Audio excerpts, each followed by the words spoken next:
यह कहानी एक छोटे से शहर की है जहां एक अजीब सी घटना हो रही थी। शहर के बाहरी इलाके में एक पुराने घर के पास लोग अक्सर अजीब अजीब आवाजें सुनते थे। रात के समय बिल्लियां अक्सर उस घर के आसपास इकट्ठी होती और हवा में एक गहरी सर्दी का एहसास होता। स्थानीय लोग कहते थे कि वह घर एक 300 साल पुरानी बुढ़िया का है जो मरने के बाद भी जीवित रहती है। कई साल पहले उस बुढ़िया का नाम धारिणी था। वह अपनी सारी जिंदगी उस घर में अकेली रही और शहर वालों के अनुसार वह किसी तरह की अजीब शक्तियों की मालिक थी। लेकिन एक दिन एक रहस्यमयी तरीके से उसकी मौत हो गई और उसके बाद से उस घर में डर का माहौल बनने लगा। यहां एक नई घटना शुरू होती है। एक युवा लड़की अनिता, जो शहर में नए नए आई थी, ने उस घर के बारे में सुना। उसे पुरानी कहानियां और रहस्यमय चीजें आकर्षित करती थी। अनिता ने ठान लिया कि वह उस घर की सच्चाई जानने जाएगी। एक रात अनिता अपने दोस्तों के साथ उस पुराने घर के पास पहुंची। पहले तो कुछ खास नहीं हुआ, लेकिन जैसे ही वे एक घर के भीतर कदम रखते हैं, एक अजीब सी सिहरन महसूस होती है। घर के अंदर अंधेरा था और जगह पर एक बुरी सी महक थी।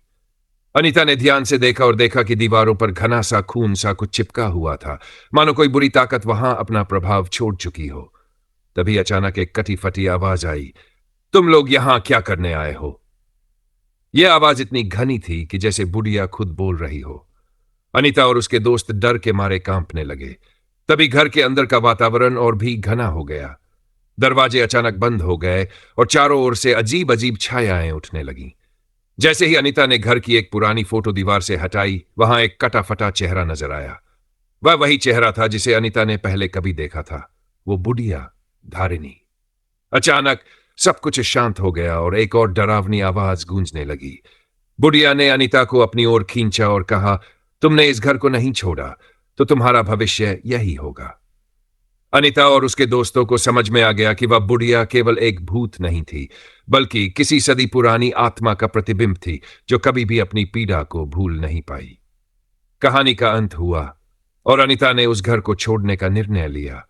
लेकिन वह जानती थी कि अगर वह फिर से उस जगह के पास भी आएगी तो बुढ़िया की आत्मा फिर से उसे नहीं छोड़ने वाली थी।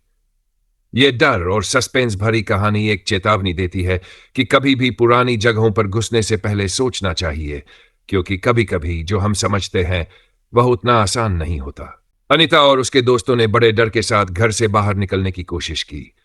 जैसे ही वे बाहर पहुंचे, अचानक दरवाजे खुद ब खुद बंद हो गए और बाहर के वातावरण में अजीब बदलाव आ गया। रात का आकाश अब घने बादलों से ढका हुआ था और हवाओं में अजीब सी गूंज थी, जैसे किसी अनदेखी शक्ति ने उन्हें घेर लिया हो। अनिता के हाथों में एक अजीब सी थरथराहट थी, मानो वह बुढ़िया के आदेशों से बाहर निकलने में असमर्थ हो। वे जैसे ही शहर के किनारे से निकलने लगे, उनके दिमाग में वही डरावनी आवाजें गूंजने लगीं जो उन्होंने उस घर में सुनी थी। तुम नहीं जा सकती अनिता। यह आवाज इतनी गहरी और भयानक थी कि सबका दिल थम सा गया।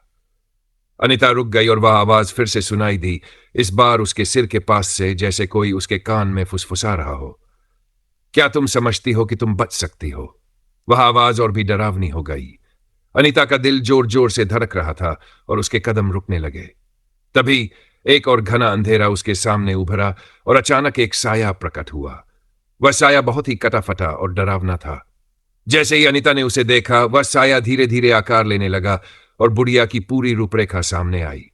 बुढ़िया अब बिल्कुल जीवित जैसी लग रही थी। उसके काले सुनहरे बाल इधर उधर लहराए और उसकी आंखों में गहरा गुस्सा था। तुम मेरी शक्ति का सामना नहीं कर सकती, बुढ़िया ने घनी आवाज में कहा। अनिता ने डर के बावजूद साहस जुटाया और जवाब दिया, तुम मुझे कभी नहीं जीत सकोगी, मैं डर से नहीं भागने वाली हूं। बुढ़िया का चेहरा और भी विकृत हो गया और उसकी आंखों से निकलते हुए अजीब सी रोशनी ने अनिता को जकड़ लिया।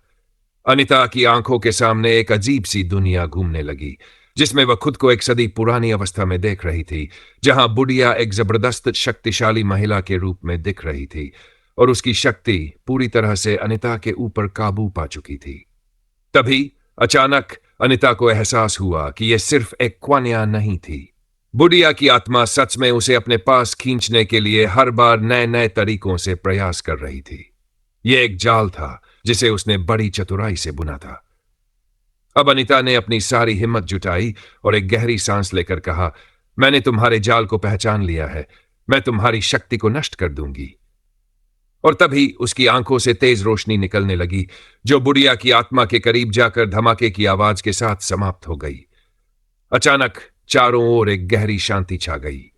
बुढ़िया का रूप धीरे धीरे धुंधला पड़ने लगा और उसकी गहरी हंसी के स्वर भी समाप्त हो गए।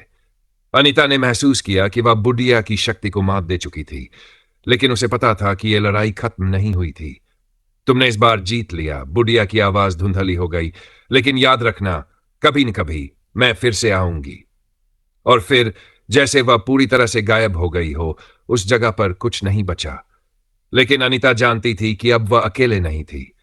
उसके अंदर एक नई शक्ति जाग चुकी थी और वह किसी भी बुरी ताकत का सामना करने के लिए तैयार थी।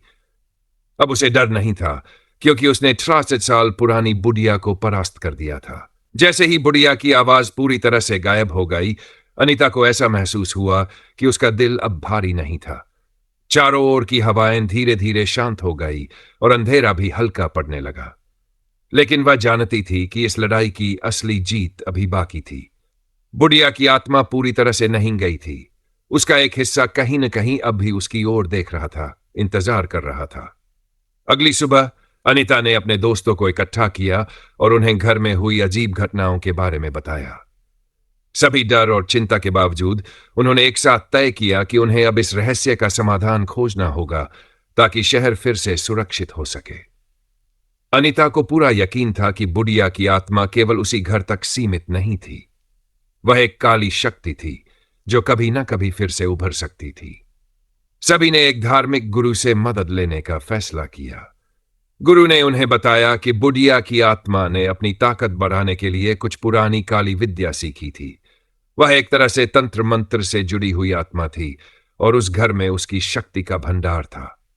गुरु ने उन्हें एक मंत्र दिया, जिसे उस घर में जाकर बुढ़िया की आत्मा को शांति प्रदान करने के लिए पढ़ना था। अनीता और उसके दोस्तों ने एक योजना बनाई। वे फिर से उस घर में गए, लेकिन इस बार उनके साथ गुरु का दिया हुआ मंत्र था।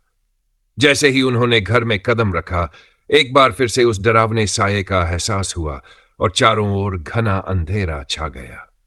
घर के दरवाजे और खिड़कियां अपने आप बंद हो गए और पुरानी दीवारों पर खून के धब्बे उभरने लगे, मानो कुछ बुरी ताकत उनके पास आ रही हो। लेकिन इस बार अनीता डरने के बजाय दृढ़ निश्चय के साथ खड़ी थी। उसने गुरु के दिए मंत्र का उच्चारण शुरू किया।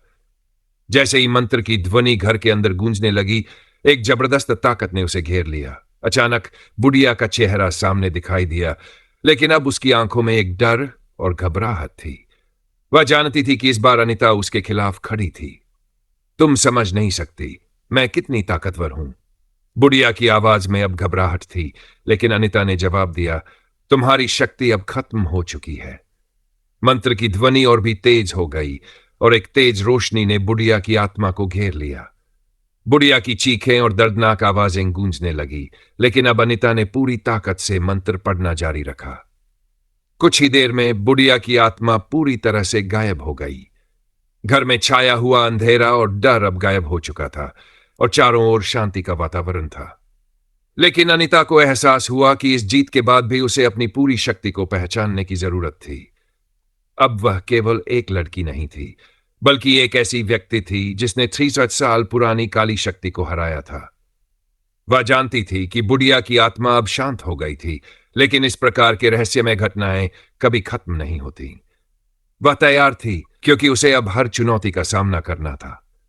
उसने न केवल अपनी शक्ति को पहचाना, बल्कि यह भी समझ लिया कि उसे इन अंधेरे शक्तियों से लड़ते रहना होगा, क्योंकि वह एक नई दुनिया का हिस्सा बन चुकी थी, जहां डर केवल एक कदम दूर था।